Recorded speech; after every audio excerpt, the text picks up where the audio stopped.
Welcome back to the Banganator podcast, brought to you by your host, Esley Banga, Season 3, Episode 14. And, you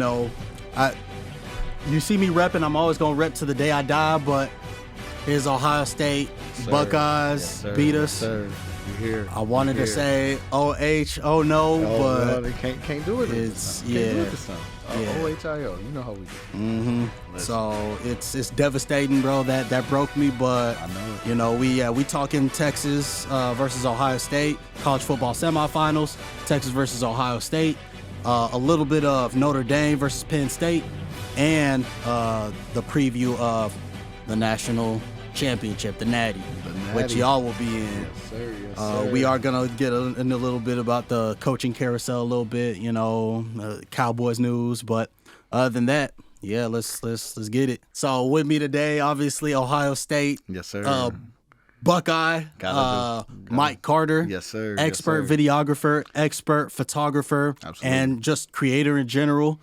So how you doing, bro? Man, I'm great, bro. I'm great. I'm glad to be here, man. This is dope. It's something we've been trying to set up for the year, which is dope. And I'm like, for it to happen now, perfect timing. I'm glad that you on. Yes, sir. So how did you? I'm gonna just ask you, how did you get into photography, videography, and just being a creator in general? Honestly, me and my girl, we started a photography company when we moved here. We've been here for about 4.5 years now, in the Dallas, and it was just something that she really dove into heavy. And from just being around her, I kind of just started soaking it up. And my brother, he's heavy into videography. He's in Atlanta. Which is ironic, so we'll talk about that too. All right. But he's been heavy into it as well. So it's just been dope because I have a lot of great creative people around me, and I always was like, oh, I'm not that creative, and like having them be so close to me has kind of brought it out of me as well.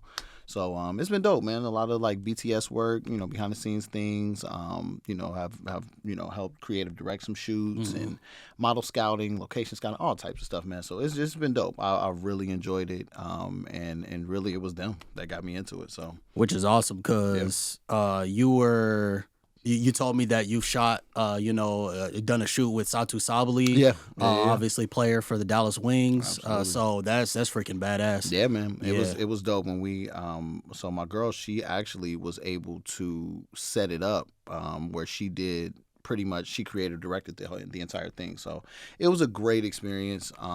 We had a lot of fun with it. I had a photography studio last year.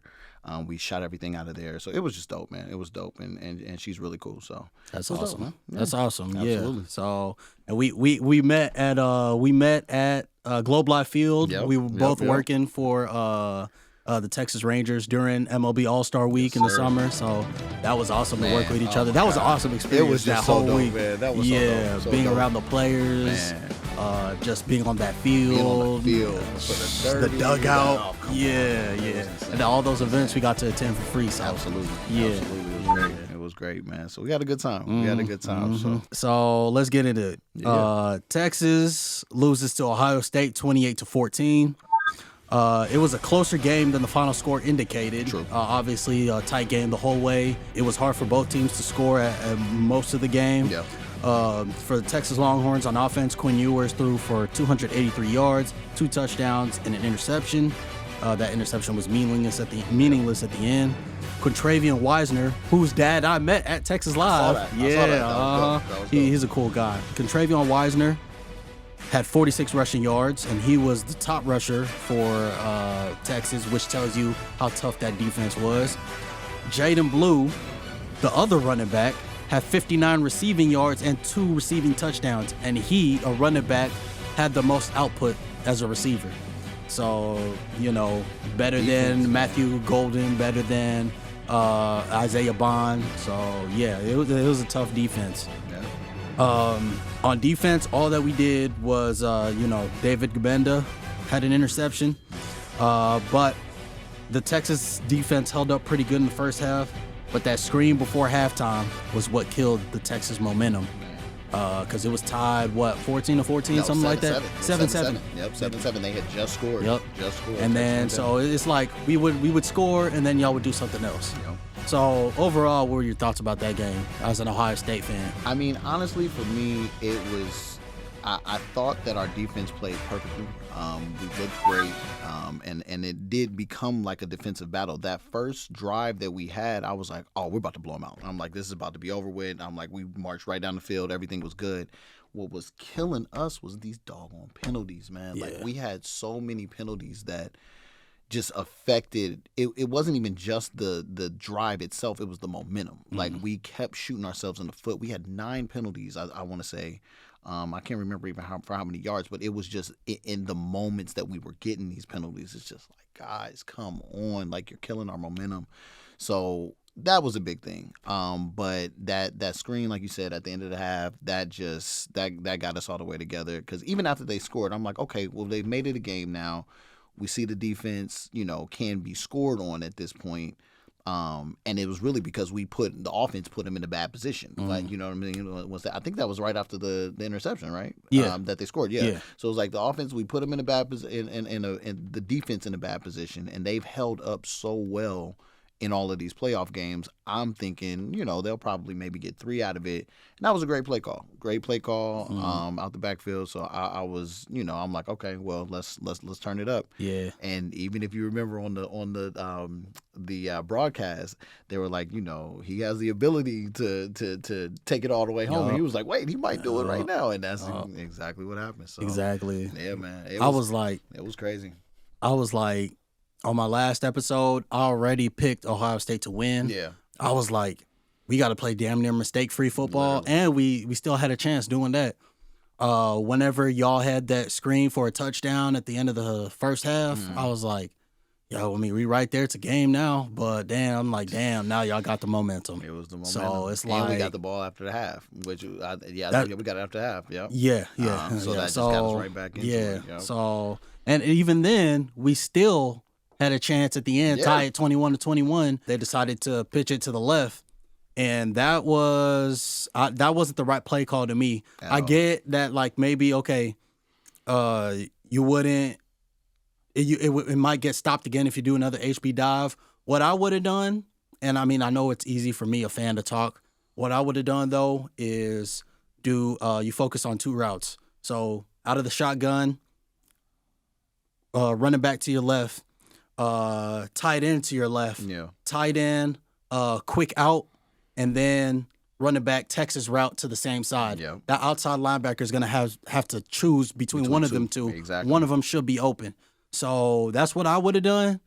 It usually works for me in college football 25. Again, I know it's easy for a fan to talk, but I'm just saying. I mean, honestly, what I thought was going to happen, because I understood the play call for that pitch, because if you've watched Ohio State all season, what we have been great at is those goal line stands. I saw a picture earlier today. It was like 5 different pictures of plays, and they were like, out of all 5 of and they were all right on the goal line, different teams.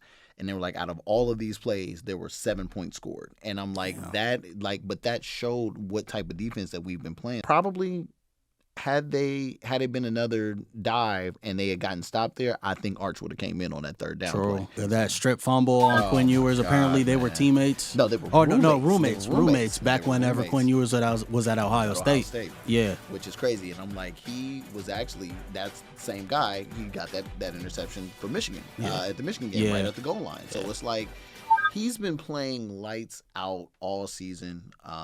Jack Sawyer, I mean, shout out to him, man. He has been playing incredibly crazy. I told you earlier, I'm like, he is never going to pay for anything in Columbus, Ohio for the rest of his life. Especially if y'all win this natty. Oh, my God. Like, I mean, he's already solidified himself at this point. We win the natty. Oh, it's and especially if he makes another big play. Which he probably will. Forever. Notre Dame at the Orange Bowl. Notre Dame beat Penn State 27-24. It was a good game, back and forth. I thought it would go into overtime, but the Penn State quarterback threw an untimely pick. The Fighting Irish capitalized by kicking a game-winning field goal, and so they move on to the national championship. I think it's going to be a good game. If I had to choose one to win, I don't even know who would win. I guess I would choose Ohio State if I had to pick one, because they have been playing the best the whole entire postseason. They've been the most consistent.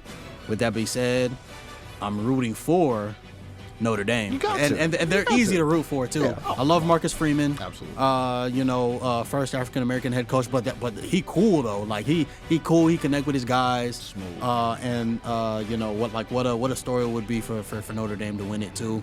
Ohio State. Hopefully y'all lose so that we need our revenge. Gotta do. Yeah. No, I'm not mad at that. I mean, I'm really pulling for Marcus Freeman.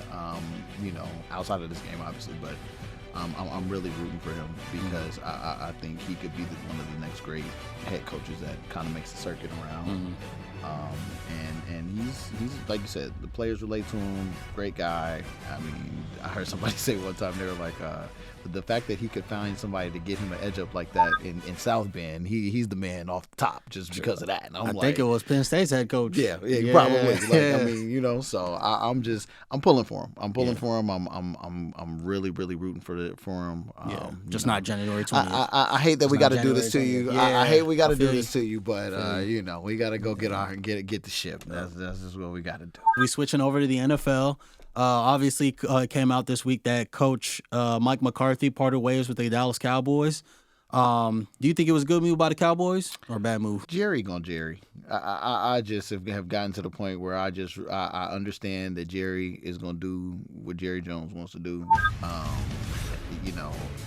It didn't make sense for him to tell the Bears, which I'm glad he did, but it didn't make sense for him to tell the Bears, oh, you can't talk to him, knowing that he was not going to renew the contract. And then a week later. Exactly. And that was the thing. I heard a lot of people saying that. They're just like, that's unfair to him because a lot of these jobs are going to get snatched up quickly. And, obviously he's going to be, one of the hotter people that people want to get in the door, which I can't say I don't understand. And I'm like, I think everybody's still harping on his glory days from back in Green Bay, which I don't think that was coaching. I think that was just having Aaron Rodgers, who was playing lights out at that point. But I don't see anything.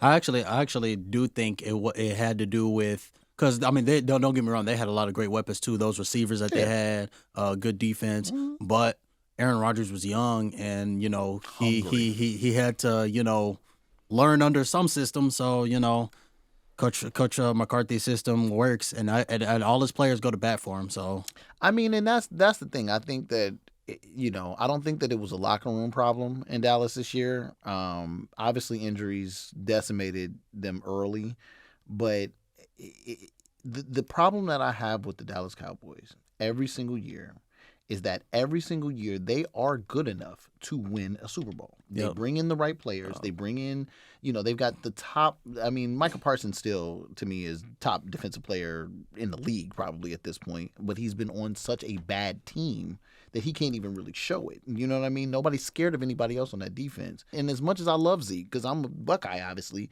you don't bring in a washed-up Zeke at this point. Like that's not going to help anything for this team. You know what I mean? Exactly. But again, that's Jerry. So I don't think, because I'm just like, who is going to be able to come in and coach this team at this point? When it comes to this move right here, letting go Coach McCarthy, I think it was the right move. But it's like it doesn't matter at this point because it doesn't matter what coach comes in here. The culture or lack of culture, you could say, at this point that Jerry has set, where he's going to undermine everything that a head coach does. It's not going to work out, I don't think. So, and like you said, we've had the talent every year. Every year on paper, we have a good roster. Last year, we had 9 Pro Bowlers, the most of any team. We still couldn't do anything. So it's like, and this was actually the first year in a while where, we actually didn't have a good team on paper. Yeah. Because we refused to get Jerry, even though he said, we're all in. We refused to go all in. We refused to do anything significant in the offseason. We didn't draft players that we were supposed to. Like, we needed a running back. I wanted to draft, Braylon Johnson. I wanted to draft somebody at running back.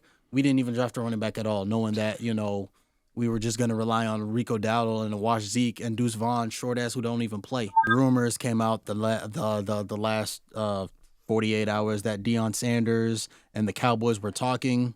So it has those rumors are true, but it's just are they being for real about it? Yeah. So that being said, do you think it would be a good idea for Deion Sanders to be the next coach of the Dallas Cowboys? I am going to say no. And I wanted that to not be the case. I actually, ironically, kind of grew up around Dion. He and my pastor are really tight. And so he used to be around a lot. And so I've always pulled for Dion, like even from back in the days. I think the impact that he's making at Colorado is a big one. And the amount of players that he's able to get there, the way that they've been able to change around their season. I love Deion's influence on young men, and the way that he has been able to really impact them outside of football, in football as well, but outside of football. And I'm just like, when you move into dealing with grown men who are set in their ways. Yeah, they'll listen to coach for football things, but when it comes to outside of that, that's not. I don't see them really taking to him like that. You know what I mean? So I don't think that it's a good idea. He's not motivated. There's nothing to motivate him at this point. And he's like, I'm richer than I ever thought that I'd ever be for the rest of my life. Like, I could literally go break my leg tomorrow, and I'm great. Just like Troy Aikman said on Monday Night Football, it's the Dallas Cowboys coaching job isn't a coveted job anymore because of what you got to do with Jerry Jones. I actually disagree with you. I do think that Deion coming to the Cowboys would be a good move. Okay. But it's some nuance to it. I think it would be good because somebody like him, he does have a good relationship with Jerry Jones, obviously, in their playing days in the 90s, winning that Super Bowl together, Super Bowl 30. But with that being said, I feel like it would be good. It would be like a rejuvenation or whatever, because he's not just any run-of-the-mill coach or whatever that you can run around or run over. Like, he gonna set the tone or whatever, and he know the game. He's been in the NFL, he's been in college. He not only has he played at the highest level in college in the NFL, but he's coached at the high school level. He's coached at the college level. So I think that coaching at the NFL level, he will be good at too, because he know the game. He knows how to treat, kids in high school versus adults in the NFL. Like, he already know everything. So I feel like the players would give him respect. Yeah, he would give him that respect back. The only thing that I would be concerned about is two things: Jerry Jones somehow undermining him or whatever. Second of all, I would feel bad for Colorado because he's making, like you say, he's making such an impact at Colorado. This past 2 years were awesome. Obviously, he had his sons.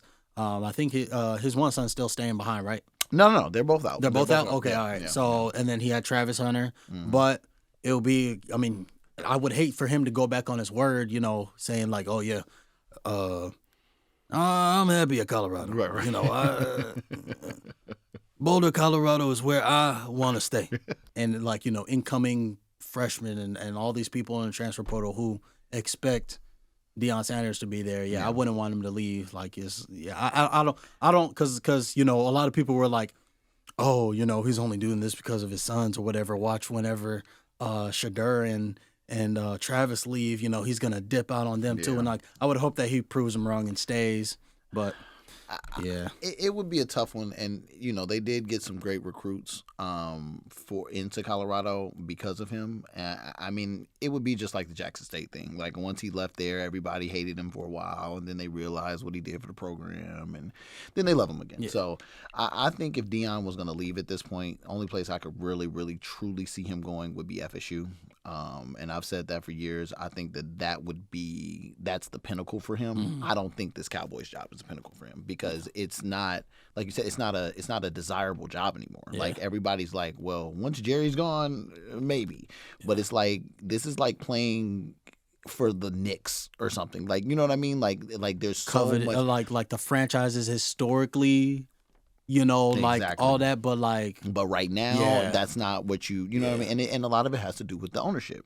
James Dolan over there with the Knicks, and then now with Jerry here, it's you don't want to be a part of the shit show. He was just like, they were like, well, you know, would you ever think about maybe letting? He was like, no. The answer is no, absolutely not. I bought the team to run it. Yeah.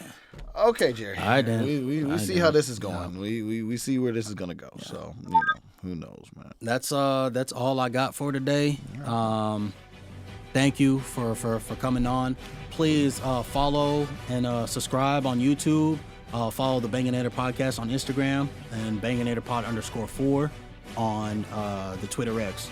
Again, thank you, Mike, for coming on my podcast, man. Appreciate you having me, bro. Yes, sir. This is dope. Yes, sir. This is dope. This is great, even though y'all got the best of us this time. Come on. Yeah, it is what it is. Well, what's good is we get to do this again next season. Very first game of the year. Oh yeah, for sure. You gonna be back on there. We get to run it right back, yes, sir. And we'll see how the chips fall from that one. So we'll make it work. Absolutely. All right. And as always, welcome. You know. Oh wait, Trey. Oh wait. I am. We know what we doing. Let's go get this shit, fellas. Let's go get this shit. Welcome to the Banganator podcast, brought to you by S.C. Banga, diehard fan of the Dallas Cowboys since 1997. How about them Cowboys?